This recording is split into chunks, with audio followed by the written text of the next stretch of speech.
पीताम्बरा परिवार में एक बार फिर आचार्य माई शर्मा सभी साधकों का हार्दिक स्वागत करता है और अभिनंदन करता है। और मैं आशा करता हूँ आप सभी श्री हरि की कृपा से अपने परिवार सहित कुशल पूर्वक होंगे। साधकों,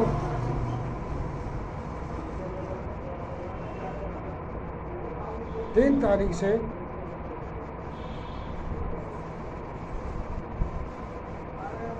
पितृपक्ष लगने वाला है, तो इस माध्यम के लिए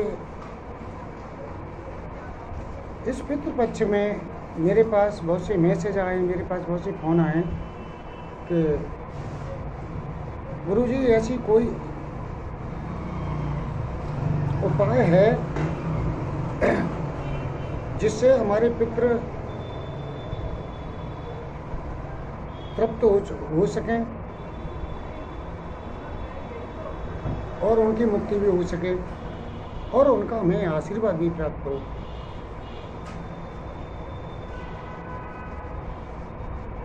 तो इन सभी फोनों को, मैसेजों को देखते हुए, ध्यान में रखते हुए मैं ये वीडियो बनाने जा रहा हूँ।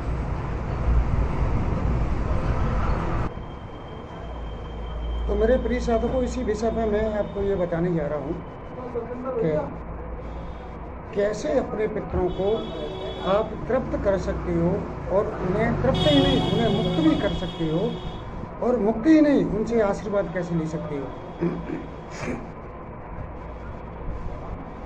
ये बातें बताने से पहले थोड़ा मैं पीछे की बातें बता दूं कि साधकों, पितृ दो जो पक्ष जो है, श्री हरि से, श्री विष्णु भगवान से पितरों ने अपने लिए ये 16 दिन मांगे थे पूरी वर्ष में।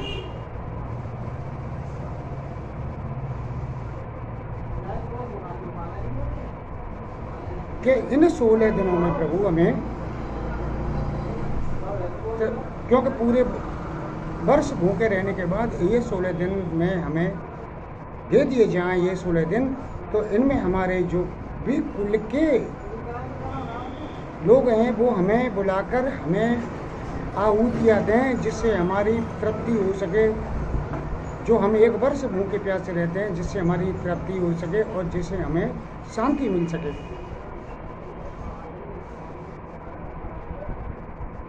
तो श्री भगवान विष्णु ने उन्हें ये 16 दिन दिए, जो कल से शुरू होने वाले हैं, 13 सितंबर से। तो मेरी प्रिय साधकों, ये बहुत ही अहम दिन होते हैं 16 दिन। इसके बाद नवरात्रि शुरू हो जाती है, तो ये बहुत ही अहम दिन होते हैं 16 दिन। तो होता क्या है इनमें, अगर हम अपने पितरों को तृप्त नहीं करते हैं विधि विधान के अनुसार, आपने देखा होगा कि अधिकतर लोग पितृ दोष से ग्रसित हैं। जो भी जन्म ले रहा है व्यक्ति, मैं देख रहा हूँ 90% जो व्यक्ति जन्म ले रहे हैं पितृ दोष से ग्रसित आ रहे हैं। उनकी जन्म कुंडली देखता हूँ मैं, आती है मेरे पास जन्म कुंडली, तो पितृ दोष से ग्रसित आ रही है जन्म कुंडली। दूसरी बात, पितृ दोष उनको भी लग जाते हैं जिनके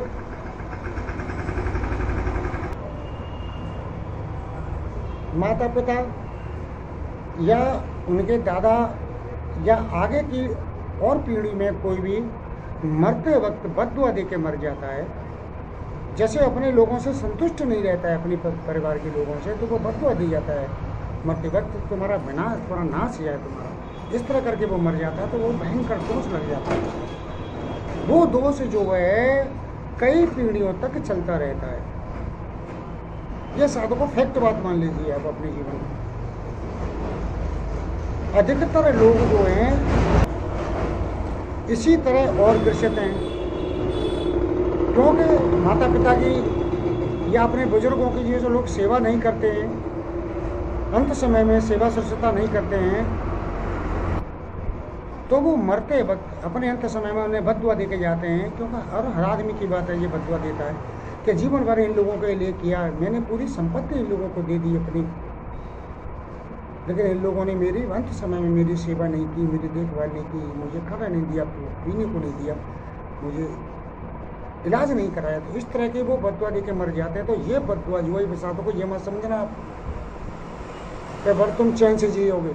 ये लोग मेरे भाइयों ये मत सोचना कि तुम्हें वो बददुआ चैन से जीने देगी। अरे तुम्हें नहीं, तुम्हारी औलाद को भी बददुआ चैन से नहीं जीने देगी वो।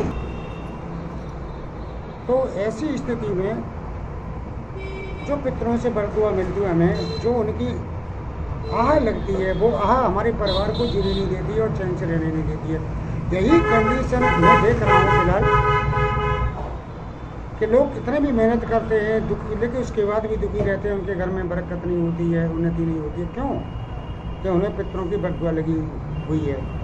तो साधकों मैं आपको इसका एक उपाय बता दे रहा हूँ। जो हो चुका है उसे तो कोई मिटा नहीं सकता, लेकिन इसका एक उपाय है मैं जो बता रहा हूँ।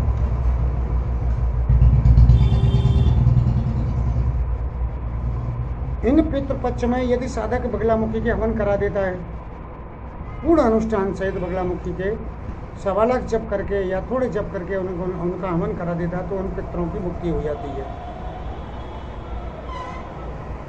दूसरा उपाय, ये उपाय खर्चे का उपाय है और मैं जानता हूँ कि इस उपाय को लगभग ही कोई आदमी करेगा, क्योंकि हर आदमी की स्थिति ये हो चुकी है कि चाहे उसकी जान चली जाए, चमड़ी चली जाए, लेकिन दमड़ी न जाए उसकी।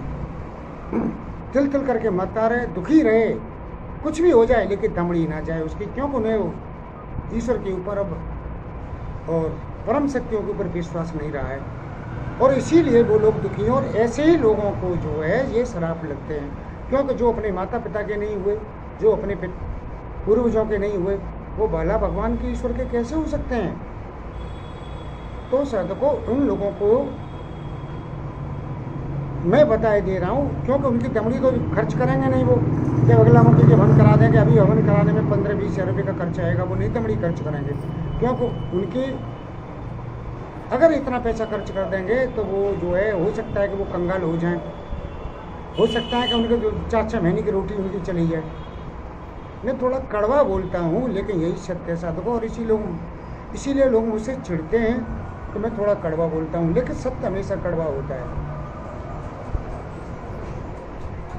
तो बगलामुखी हवन तो कराने से रहे साधक कोई भी। अगर बच्चा की फीस भरनी होगी तो 50,000 रुपये, 1 लाख रुपये शिक्षा के लिए भर देंगे, लेकिन पितरों के लिए अपने और उनके सुरक्षा के लिए ऐसा कोई कदम नहीं उठाएंगे। अगर घर में पत्नी कोई मांग कर देगी जेवर की, तो तत्काल जेवर हाजिर होगा उसे प्रश्न करने के लिए, पितरों के लिए कुछ नहीं होने वाला। ऐसे लोग ये सोच रहे हैं उनका जीवन नरक है और नरक ही बना रहेगा, कुछ नहीं होने वाला है। तो ये तो रही बगलामुखी की खर्चे वाली बात। अब मैं बगैर खर्चे वाली बात बताता हूँ साधकों को। तो साधकों बगैर खर्चा वाली बात मैं बता दे रहा हूँ आपको। ये श्रीमद् भागवत गीता है, मैं पहले भी कह चुका हूँ आपको, कई वीडियो में ये बात बता चुका हूँ, लेकिन शायद लोगों को ध्यान नहीं रहता है। और ध्यान रहता है तो मेहनत कौन करे, समस्या ये कि मेहनत कौन करे। फल भैया रे, जो मेहनत करेगा वो फल लेगा, जो मेहनत नहीं करेगा उसे कदापि फल मिलने वाला नहीं है। तो साधकों ये श्रीमद् भागवत गीता है। अब आपको इसमें करना क्या है, आज से या कल से पितृपक्ष शुरू हो रहा है, आप पूरब की ओर मुँह करें, सुबह पहले स्नान करें। स्नान करने के बाद में एक दाब आती है, दाब नाम की एक घास होती है लंबी लंबी, वो मिलती है, शहरों में भी बिकती है, वो 1-1, 2-2, 5-5 रुपये में बिक जाती है।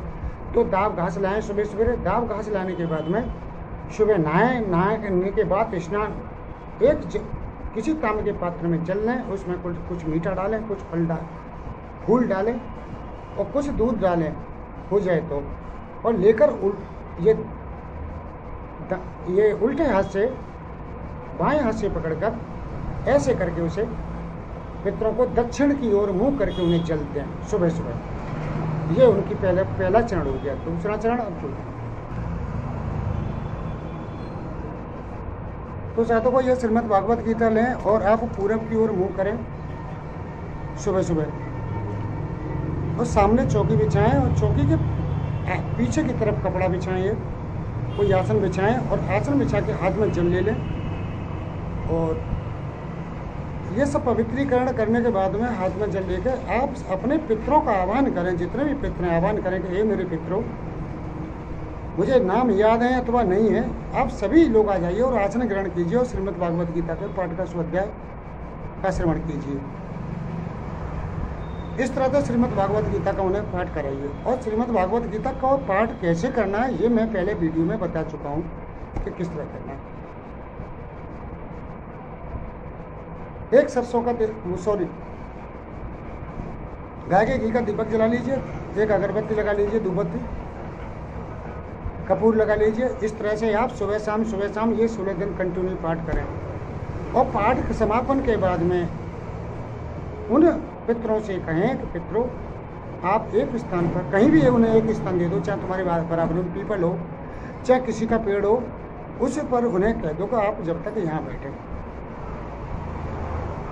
सुबह शाम इसी तरह से उन्हें जल देते रहें। और शाम के समय दक्षिण दिशा की ओर मुँह करके सरसों के तेल का दीपक अपने बाएं हाथ से दक्षिण की ओर अपनी छत के ऊपर लगाएं और पितरों को नमस्कार करें। और जो भी त्रुटि हो उनसे बार बार माफ़ी मांगें और अपनी भले की कामना करें उनसे। तो इस तरह लगातार इस प्रयोग को करने से लगातार अब 16वें दिन, अब बीच में ऐसा भी होता है कि पितरों के श्राद्ध होते हैं बीच में, क्योंकि किसी व्यक्ति की मृत्यु किसी तिथि में होती है, किसी व्यक्ति की मृत्यु किसी तिथि में होती है, तो वो श्राद्ध वाला दिन है, वो श्राद्ध भी करे उसे और कंटिन्यू 16 दिन उन्हें ये श्रीमद् भागवत गीता के स्वाध्याय का श्रवण कराए। और फिर लास्ट वाले दिन 16वें दिन किसी ब्राह्मण को बुला के,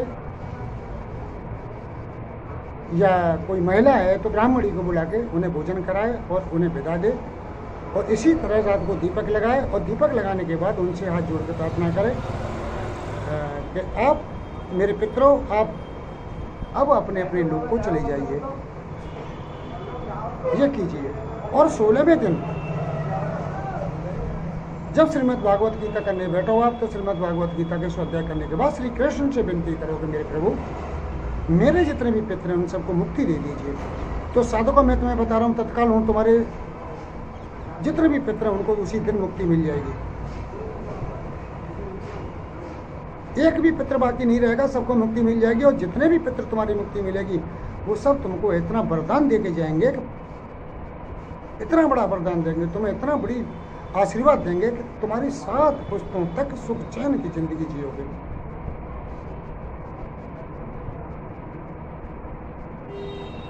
ये साधकों प्रैक्टिकल प्रमाणित चीज है मेरी। मैं आपको एक बता दूं, मैंने एक साधक को श्रीमद् भागवत गीता करने के लिए कहा था कुछ दिन पहले, करीब 2 वर्ष पहले। तो वो एक पीपल के नीचे श्रीमद् भागवत गीता के स्वाध्याय करता था। 5वें या 6वें दिन एक प्रेत उसके सामने आके खड़ा हो गया और वो डर के जब भागने लगा तो उससे बोला कि देख तू डर मत, मैं प्रेत हूँ जो 2000 वर्षों से इसी पेड़ पर जगह जगह भटकता फिर रहा हूँ। अब कुछ समय से इस पेड़ पर रहता हूँ। तेरी श्रीमद् भागवत गीता के स्वाध्याय करने से, पाठ करने से मुझे शांति मिली है और मुझे मुक्ति मिल रही है, इससे मुझे तृप्ति मिल रही है, मुझे शरीर को चैन मिल रहा है। मैं जो जल रहा था, मेरे चमुख अग्नि मेरे अंदर जो जल रही थी वो अग्नि शांत हो गई है। तो मैं तुझसे विनती करता हूँ, मैं तुमसे निवेदन करता हूँ कि तू मुझे ये पूरी स्वाध्याय श्रीमद् भागवत गीता के करके सुना दे, मैं तुझे बहुत बड़ी वरदान दे के जाऊँगा। तो उस बंदे ने मुझे फ़ोन किया। फ़ोन करने के बाद मैंने कहा मेरे बेटा ये सत्य है, तू उसे सुनाता रहे। जब वो 15 दिन ये श्रीमद् भागवत गीता उसने सुनी तो 16वें दिन वो आदमी आया, वो जो है प्रेत उसके सामने आया, उसके साथ 4 प्रेत और थे और उसे इतना बड़ा वरदान दे के गया, उसे बता के गया कि देख इस पेड़ के नीचे एक बहुत बड़ा खजाना गड़ा है, तू उसे उखाड़ ले और किसी को बताना मत। अब हम तुम्हें आशीर्वाद देते हैं कि हम तेरी 5 पीढ़ी इस खजाने को बैठ के खाएंगे, लेकिन श्रीमद् भागवत गीता के इस अध्याय को मत छोड़ना। तो जो तेरे गुरु ने बताए हैं इस श्रीमद् भागवत गीता के स्वाध्याय को मत छोड़ना और मत तू अपने पीढ़ी जो आएंगी तेरी, जो तेरे बच्चे हैं उनसे भी कहना कि लगातार इसको करते रहे, इसी में तेरी मुक्ति और मोक्ष की भलाई है। और इस तरह कहकर वो 5 प्रेत और थे उसके साथ वो विदा हो गए, उसी वक्त दृश्य हो गए। और उस व्यक्ति ने इतना बड़ा खजाना निकला था साधकों कि उसका कुछ अंश वो मुझे भी देने आया था। उन्होंने कहा था प्रेतों ने कि जो निकले उसमें से मैं यहाँ परसेंटेज नहीं बताऊँगा क्योंकि ये बेकार की बातें हो जाती हैं। तो वो साधक मेरे पास आया था और श्रद्धा और भक्ति पूर्वक मुझे दे के गया था, और आज भी वो मुझे अपना गुरु ही मानता है। ये दुनिया के संसार को छोड़ के वो गुरु ही मानता है अपना, और आज भी मुझे मेरी ही फोटो लगाकर पूजा करता है। महावतार बाबा जी की, श्री कृष्ण की मेरी फोटो लगा के पूजा करता है। तो साधु को मैंने उससे कहा कि तू मेरी फोटो मत लगा, लेकिन उसका भाव है भक्ति या नहीं मानता तो क्या करूँ। तो साधु को इस वीडियो में केवल इतना ही। अगले वीडियो में फिर आपसे मिलता हूँ। जब तक आपसे, अगर मेरी बातें अच्छी लगी हों, मेरी बात से आप एग्री हों, तो वीडियो में कमेंट अवश्य करें और अपने जवाब मुझे अवश्य बताएं, और मेरे चैनल को सब्सक्राइब करें, लाइक भी करें। इसके साथ मैं वीडियो को समापन करता हूँ। हरे कृष्ण हरे कृष्ण।